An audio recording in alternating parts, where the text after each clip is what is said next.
hari ini aku mau bahas fundamental perspektif dan ruang untuk diterapin di gambar kita.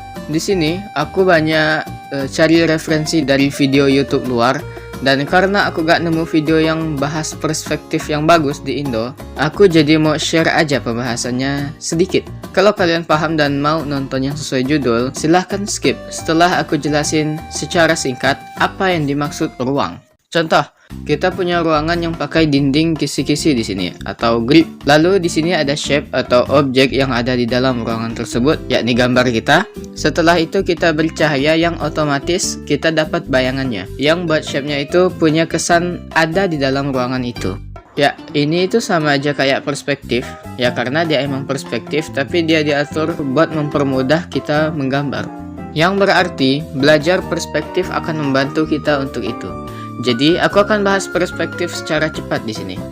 Kalau mau ngomongin singkatnya, ada sebuah balok yang kita lihat dari samping, dia itu panjang, tapi kalau dari depan atau belakang dia kotak. Kalau kita lihatnya ke atas dikit, jadinya kayak gini. Itu perspektif kalau kita bahas secara singkat.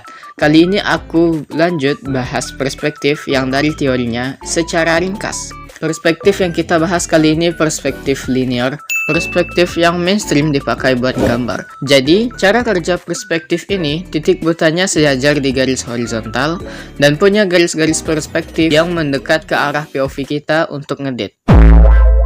Dan akan menciptakan kesan dalam pada gambar. Mari kita bahas dulu nama 3 komponen di linear perspektif ini.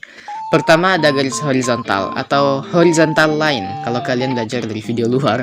Ini itu untuk mewakilin arah mata pemirsa dan beri arahan ke kita yang gambar biar gak penyot.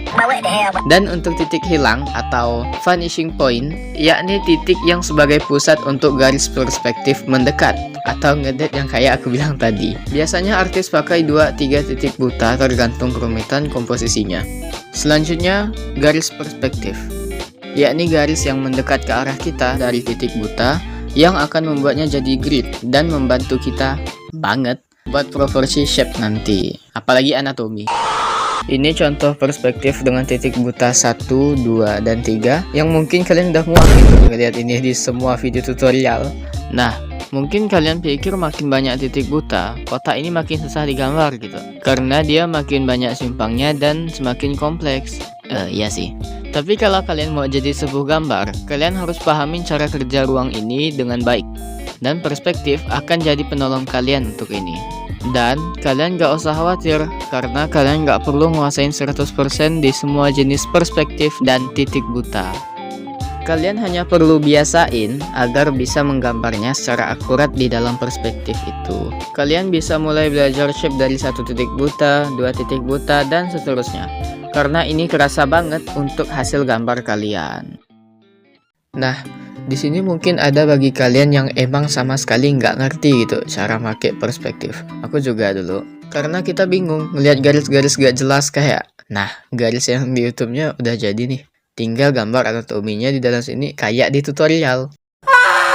Nah, untuk anatomi, aku akuin sedikit susah. Sedikit. Aku aja nyoba berkali-kali dan jadi itu pun gagal gitu. Untuk ini kalian harus belajar shape atau kotak di tutorial legend agar bisa mandu kalian buat anatominya. Jadi aku mau beritahu tips dan cara gambar di perspektif ini sepengalaman aku. Yang pertama, kalau kalian pusing dengan grid perspektifnya, kalian bisa beri warna di setiap titik buta yang berbeda biar kalian tahu sebenarnya ini grid dari titik buta yang mana gitu. Kalian bisa gambar basic shape kayak kotak dan silinder lewat garis gridnya. Jadi kalian bisa aja buat garis perspektifnya itu banyak biar mempermudah buat shape-nya. Dan buat naikin levelnya biar improve, kalian bisa latihannya secara kurang-kurangin garisnya. Kalau kalian mau gambar basic shape untuk anatomi, kalian bisa bikin titik buta yang khusus per shape-nya biar kerasa natural. Ini udah aku bilang tadi, tapi aku pengen banget bilang lagi kalau kalian gak perlu khawatir karena kalian gak bisa nguasain 100%. Kalian hanya perlu biasain agar bisa menggambar shape secara akurat di dalam perspektif. Dan udah sih ya, itu aja. Aku ada gambar untuk konten kali ini dan seperti biasa, dan ini hasil nih. I just don't know how, but when I'm with you, feel like time flies by. I need you by my side, you're always on my mind. You always make me smile and I don't